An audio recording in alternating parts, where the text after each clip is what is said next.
catatan-catatan yang didokumentasikan oleh para ulama terkait dengan aspek pencarian guru yang baik dari pengalaman Imam Hasan al-Basri, dicantumkanlah kemudian oleh para ulama, dikutip oleh ulama setelahnya, dan Hadratus Syekh Muhammad Hashim bin Asy'ari mengambil satu bagian catatan itu, dituangkan dalam kitabnya, dan ini yang tadi kita bacakan. Apa kata Imam Al-Hasan al-Basri, sosok yang diasuh oleh istri Nabi sallallahu alaihi wasallam, sosok yang diasuh oleh para sahabat, didoakan oleh para sahabat, didoakan oleh Umar bin Khattab radhiyallahu taala anhu. Di antara wasiat atau pesan kuat beliau bagi para penuntut ilmu yang ingin mencari guru, perhatikan kalimat berikut.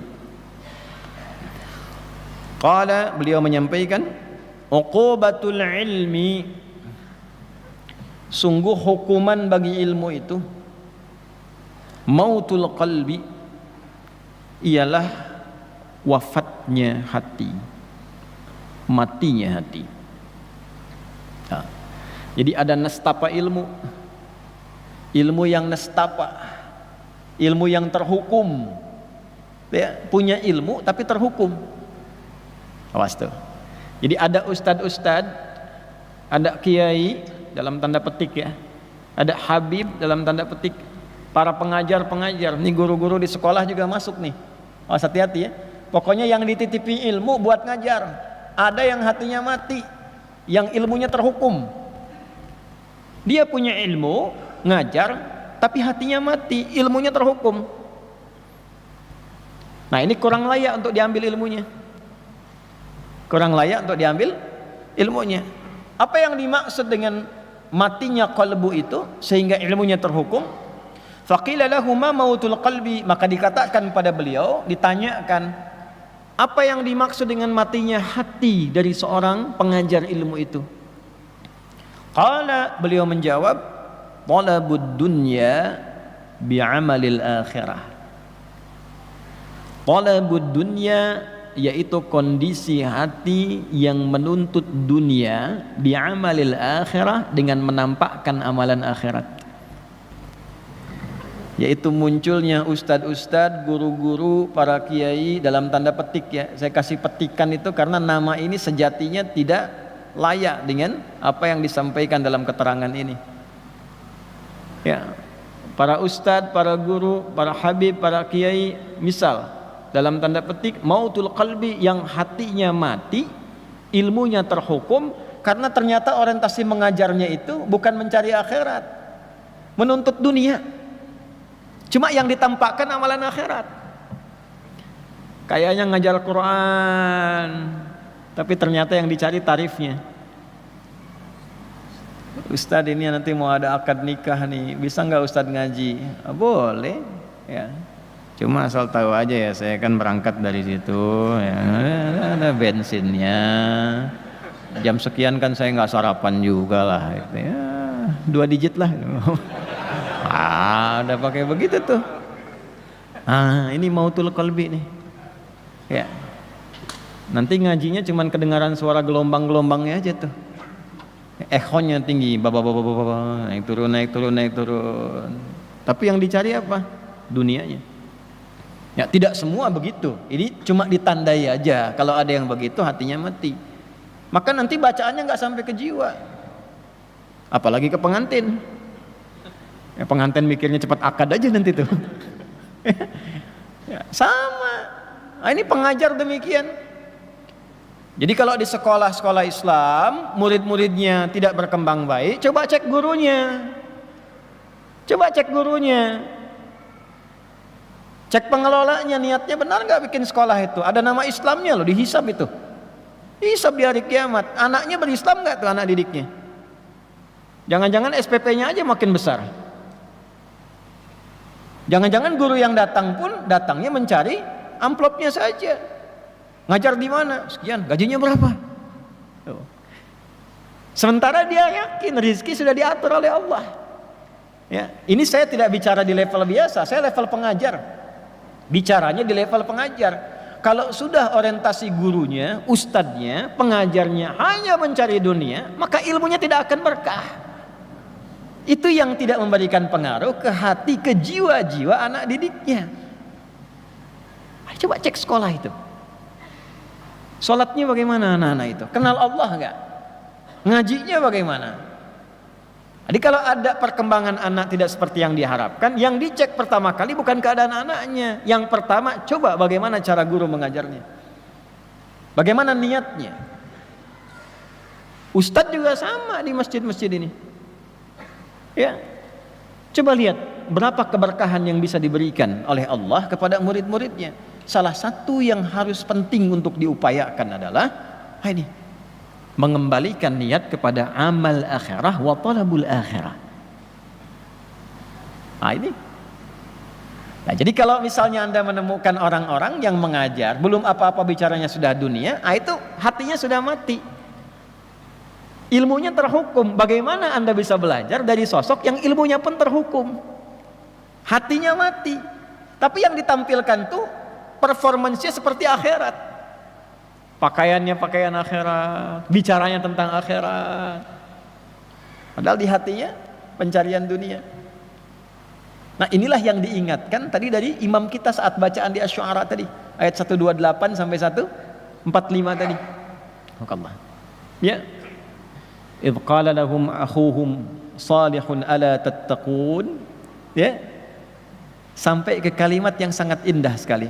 Wa ma as'alukum alaihi min ajrin in ajriya illa ala rabbil alamin. Itu manhajnya para nabi, para rasul. Aku kalau ngajar, acuan utamaku tuh bukan upah, bukan honor, bukan gaji dari kalian.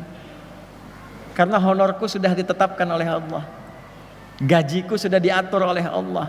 Yang ditugaskan kepadaku hanya menyampaikan, fadzakir innama anta mudzakir. Yang suka baca Yasin tuh kan manhaj para nabi, rasul, diteruskan pada orang-orang soleh yang baca Yasin tuh ayat 20 sampai 21 itu. Masih ingat gak? Di halaman 441 tuh paling kanan di pertengahan. Ya, coba lihat tuh. Waja'a min aqsal madinati rajulun yas'a qala ya qaumi ittabi'ul mursalin. Teruskan, ittabi'u man la yas'alukum ajran wa hum muhtadun. Datang sosok orang dari jauh untuk mengingatkan masyarakat pada pola hidup yang tidak sehat. Susah diingatkan orang yang baik-baik, yang lurus-lurus, tapi hobinya memang kadang-kadang ngundang orang-orang tapi nggak jelas. Cuma buat tertawa kadang-kadang, cuma buat pamer bahwa saya bisa ngundang si fulan, buat rame gitu kan. Maka diberikan standar, ya qaumi ittabi'ul mursalin, ya kaumku ikutilah orang-orang yang diutus ini, sosok-sosok yang diutus ini. Ya, siapa tipikal orang diutus ini? Ittabi'u man la yas'alukum ajra. Kalau Anda ingin belajar, ingin ikut, bukan cuman ikut menuntut ilmunya, tapi menuntut akhlaknya, menuntut kepribadiannya, mengamalkan amal soleh yang bisa Anda teladani itu. Coba cari man la yas'alukum ajra. Orang yang sedang mengajar pun dia tidak pernah kepikiran tentang materi duniawi. Yang dia pikirkan bagaimana Allah ridha, yang dia pikirkan bagaimana ilmu sampai, yang dia pikirkan bagaimana amal bisa terawat. Wahum muhtadun. Orang inilah yang mendapatkan petunjuk dari Allah Subhanahu wa taala. Jadi yang pertama, kondisi hati seseorang yang mati itu ketika pengajarannya diikat oleh unsur duniawi. Ya. Bahasa tegasnya kalau dalam Quran tuh ginilah, wala tamnun tastakthir. Jangan engkau berusaha memberi orang lain dengan pengajaranmu, dengan ilmu yang Allah titipkan padamu, dengan berharap kompensasi dunia yang dinilai olehmu lebih banyak. Tastakfir tuh minta lebih. Baru ngajar sekali udah minta naik gaji. Udah kan?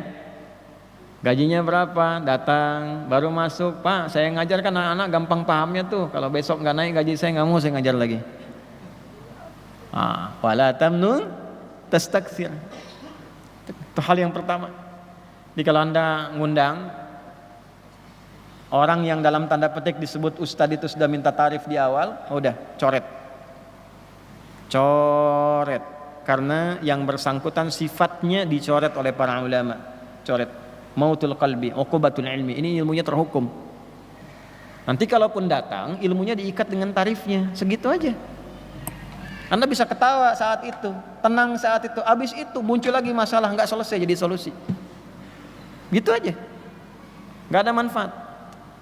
Ada yang nyampaikan bukan saya, ya dari isi kitab. Makanya ulama-ulama ini kembalilah ke jalannya yang betul itu. Jadi ahli kitab, jangan jadi ahli proposal. Ya, jadi ahli kitab. Makanya di Timur Tengah biasanya ulama-ulama itu dirawat oleh negara. Kalau kita itu Kementerian Agamanya mendata para ulama-ulama sampai ke masjid-masjid muadzinnya digaji.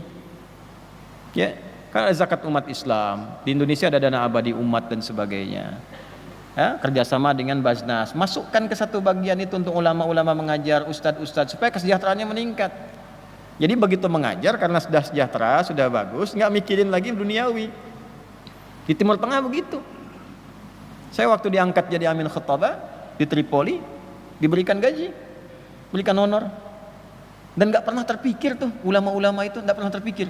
Makanya ustadz-ustadz, dai-dai yang datang dari luar, ada biasa yang dari Mesir, Al-Azhar datang mengajar ke sini, beberapa dari syekh-syekh itu suka bingung di Indonesia, ya karena habis ngajar diamplopin, malah bingung.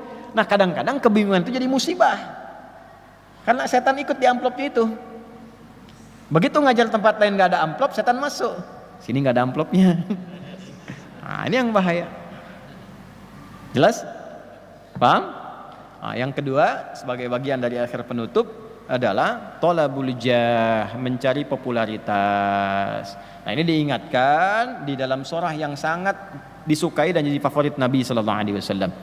Fadzakir innama anta mudzakir lasta alaihim bimusaitir. Di surah Al-Ghasyiyah, pasangan Al-A'la biasa dibacakan dalam subuhnya Nabi sallallahu alaihi wasallam selain surat-surat yang beliau biasa baca di lainnya. Ya, salah satunya ini Al-Ghasyiyah. Nabi selalu mengingatkan dirinya dengan surat ini. Muhammad, ingatkan orang, tugasmu hanya untuk mengingatkan, bukan menguasai orang lain. Bukan memonopoli sesuatu. Ustadz juga sama, Nabi aja diingatkan apalagi ustadz. Adi, tugasmu hanya menyampaikan, bukan monopoli jamaah, memaksa jamaah. Jangan ngaji sama orang ya. Itu sama siapa Ustaz? Sama jin.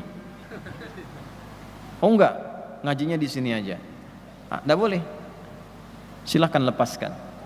Ya. Maka bagaimana cirinya supaya ilmu berkah, supaya muridnya juga berkah? Dari guru tadi yang disampaikan kita ikuti, kita cari dengan baik. Lalu sambil mencari itu kita pun perbaiki diri. Jangan sampai gurunya sudah baik, muridnya yang tidak baik.